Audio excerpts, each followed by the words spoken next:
Hello guys, welcome back to the channel. तो आज हम बात करने जा रहे हैं traditional approach of capital structure के बारे में। तो वीडियो को एंड तक देखिएगा। Also please don't forget to subscribe the channel. We have started a new MCQ pattern in YouTube community post. So if you want to get up to date all the information, please subscribe the channel. Okay, let's start. तो देखो, traditional approach क्या होती है। ये approach capital structure की approach है, जिसे कि हम इंटरमीडिएट अप्रोच भी कहते हैं। ये कहती है कि एक company can achieve N optimal capital structure, कि अगर एक कंपनी को ऑप्टिमल कैपिटल स्ट्रक्चर को अचीव करना है तो उस वो तभी कर सकते हैं जब वो अपने डेट और इक्विटी फाइनेंस के बीच में बैलेंस बना करके रखे। अगर आपको अपने कैपिटल स्ट्रक्चर को ऑप्टिमाइज करना है तो आप कुछ हद तक डेट यूज कीजिए, कुछ हद तक आप इक्विटी यूज कीजिए, तभी जाकर के आप अपने कॉस्ट को कम कर पाएंगे। अनलाइक अदर अप्रोचेज, ये कहता है कि हम दूसरी तरह की अप्रोचेस की तरह नहीं है, हम अलग है। हम बिलीव करते हैं that there is an ideal mix of debt and equity, कि अगर आप एक ideal mix of debt and equity का इस्तेमाल करते हो तो आपकी कंपनी की जो कॉस्ट ऑफ कैपिटल है वो मिनिमाइज हो जाएगी, वो कम हो जाएगी। पैसा लेने की जो लागत है वो कम हो जाएगी और कंपनी की जो वैल्यू है वो मैक्सिमाइज हो जाएगी। Okay, it says that increasing debt initially, कि अगर आप डेट से पैसा लेते हो, अगर आप बाहर से पैसा उठाते हो, जिसे हम डेट बोरोइंग कहते हैं, तो आपकी जो weighted average cost of capital है वो कम होगी। लेकिन एक्सेसिव लीवरेज जो होती है वो रिस्क को बढ़ा देती है और जो कॉस्ट ऑफ इक्विटी होता है वो वहां से ऑफसेट हो जाता है। इसका मतलब ये है, देखो आप अच्छे से सुनो, कि मैंने डेट का इस्तेमाल कर लिया, लेकिन जैसे ही डेट इस्तेमाल हो जाता है तो रिस्क बढ़ जाता है। अगर ज्यादा रिस्क होगा तो आपके जो शेयर होल्डर्स है उनको पैसा लगाने के लिए रिस्क होगा ज्यादा, तो वो ये कहेंगे ना, कभी हम तो रिटर्न भी ज्यादा एक्सपेक्ट करते हैं। तो आपकी जो कैपिटलाइजेशन का रेट है, वो रिस्क है वो बढ़ गया, इक्विटी ने कॉस्ट ऑफ कैपिटलाइजेशन बढ़ा दिया। तो डेट से जितना फायदा मिल रहा था वो कैपिटलाइजेशन के रेट से सेट ऑफ हो गया। एक चीज घट गई एक चीज बढ़ गई तो हो जाता है ना बैलेंस।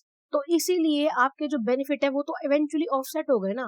तो ट्रेडिशनल अप्रोच कह रही है कि डेट और इक्विटी को इस तरीके से इस्तेमाल करो कि आपका फायदा हो, ना कि आपके जो फायदे हैं एक दूसरे से ही खत्म हो जाए। ठीक है, बैलेंस करके चलो चीजों को। लेकिन ये जो थ्योरी होती है ये कुछ एजम्पशन पे बेस्ड होती है। ये थ्योरी के एजम्पशन क्या है कि debt is cheaper than equity. ये थ्योरी एज्यूम करती है कि हमारा जो डेट होता है वो इक्विटी से सस्ता होता है। जो डिबेंचर होल्डर होते हैं ना, वो लो रिस्क लेते हैं, जबकि इक्विटी होल्डर्स जो है रिस्क को बहुत कंसिडर करते हैं। अगला एजम्पशन होता है कि बोरिंग मनी जो होता है ना, एक सर्टेन लिमिट तक ही आपकी ओवरऑल कॉस्ट को रिड्यूस करते हैं। एक लिमिट के बाद वो यू शेप कर्व बन जाता है। आपके जैसे ही वो कांस्टेंट रेट पे आते हैं वहां से आपकी कॉस्ट बढ़नी चालू हो जाती है। ठीक है, इसके बारे में हम ग्राफिकल रिप्रेजेंटेशन भी करेंगे आगे। फिर ये कहता है कि बियॉन्ड एन ऑप्टिमल लेवल, एक ऑप्टिमल लेवल के बाद जो ज्यादा डेट होता है वो आपकी कंपनी का फाइनेंशियल रिस्क बढ़ा देता है, और फाइनेंशियल रिस्क के बढ़ते ही आपकी कॉस्ट बढ़नी चालू हो जाती है और आपकी कंपनी की वैल्यू कम होती जाती है।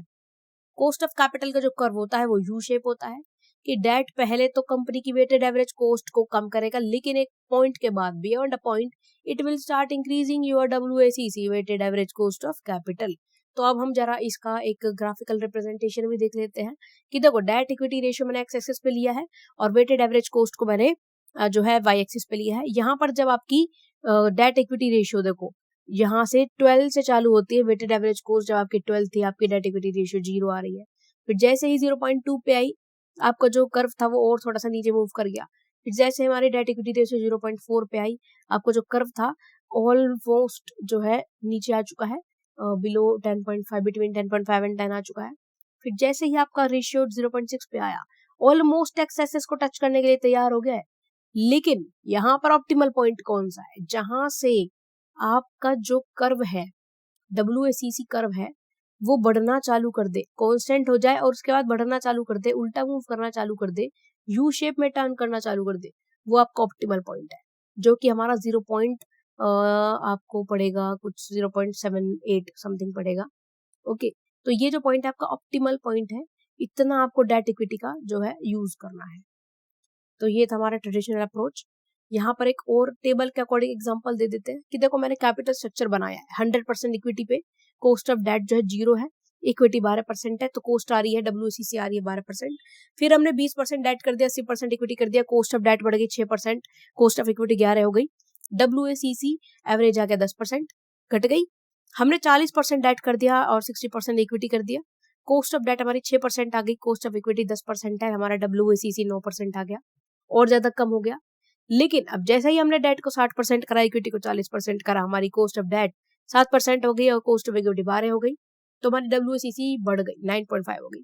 अब ये जो पॉइंट था ये ऑप्टिमल पॉइंट था, यहाँ से आपकी WACC जो है अपोजिट डायरेक्शन में मूव कर रही है, बढ़ रही है।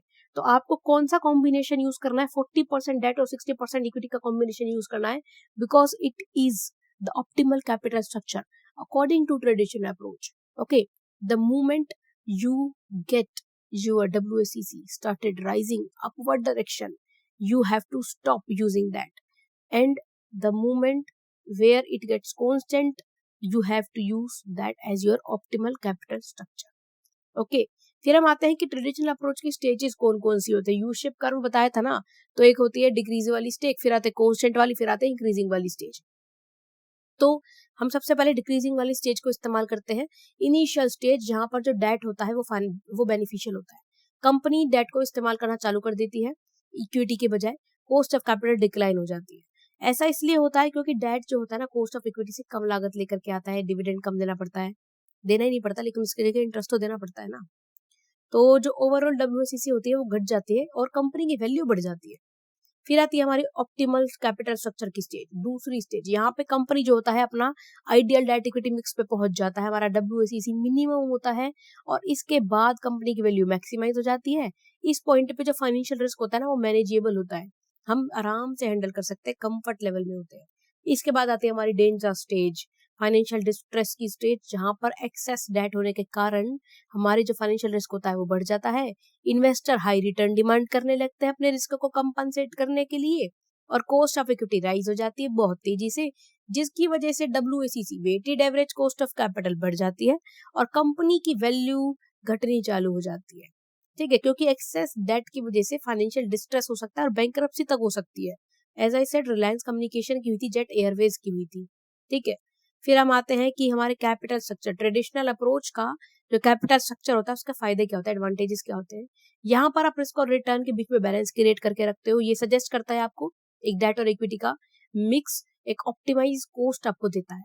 फिर ये प्रैक्टिकल और वाइडली यूज भी होता है, बहुत सारी कंपनीज इस अप्रोच को फॉलो करती है क्योंकि ये रियल वर्ल्ड में फाइनेंशियल प्लानिंग के लिए अच्छा साबित हुआ है। फिर आता है इनकरेज मॉडरेट लीवरेज। यहाँ पे जो लीवरेज होती है ना वो मॉडरेट होती है, ना ज्यादा होती है ना कम होती है, मैनेजेबल होती है, यह इसका बहुत बड़ा बेनिफिट है। फिर आते हैं इसके डिसएडवांटेजेस कौन कौन से हैं। No exact formula for the optimum structure, एक कोई पर्टिकुलर फॉर्मूला नहीं है निकालने के लिए। आप सारे ट्राई कर करके देखोगे क्या कि पहले ये स्ट्रक्चर देख लेता हूँ फिर ये स्ट्रक्चर देख लेता हूँ, जहां मेरी कॉस्ट सेटल हो गई वो इस्तेमाल कर लूंगा। तो रियल वर्ल्ड में थोड़ा सा प्रिसाइज रेशियो निकालना मुश्किल होता है, तो ये थोड़ा डिफिकल्ट बैठ जाता है। फिर सेकंड पॉइंट कहते हैं कि एज्यूम मार्केट आर इम्परफेक्ट। अगर आप एज्यूम कर लो कि आपकी मार्केट इम्परफेक्ट है, आपके जो इकोनॉमिक कंडीशंस है कैपिटल स्ट्रक्चर को फ्रिक्वेंटली अफेक्ट कर रहे हैं, इंटरेस्ट रेट जो फ्रिक्वेंटली अफेक्ट कर रहे हैं, तो ऐसे में तो आप एक ऑप्टिमल मिक्स ही नहीं निकाल सकते। ठीक है, क्योंकि कॉस्ट बदलती रहती है। फिर आता है इग्नोर इंडस्ट्री डिफरेंसेस। आपने यहाँ पे इंडस्ट्री टू इंडस्ट्री के जो डिफरेंसेस होते हैं उसको इग्नोर करा है। आपने ज्यादा डेट को हैंडल करने के लिए इंडस्ट्रीज में कुछ में आसान होता है, जबकि कई में जो कैश फ्लो होता है वो स्टेबल होते हैं, वहां पे डेट इतना खतरनाक नहीं होता, तो आपने डिफरेंसेस को इग्नोर कर दिया। So thank you so much guys, hope आपको ये वीडियो समझ में आ गई होगी। इसकी और भी 3-4 अप्रोचेस है, उनकी एक सेपरेट वीडियो आएगी सभी की, तो इसलिए चैनल को सब्सक्राइब करना बिल्कुल मत भूलिएगा। ऑल्सो अगर आपको इस वीडियो में या फिर किसी और टॉपिक में कॉमर्स के में कोई भी इशू है, you can mention in the comment section, we will arrange a specialised personalised class for you to solve your all queries free of cost. Thank you.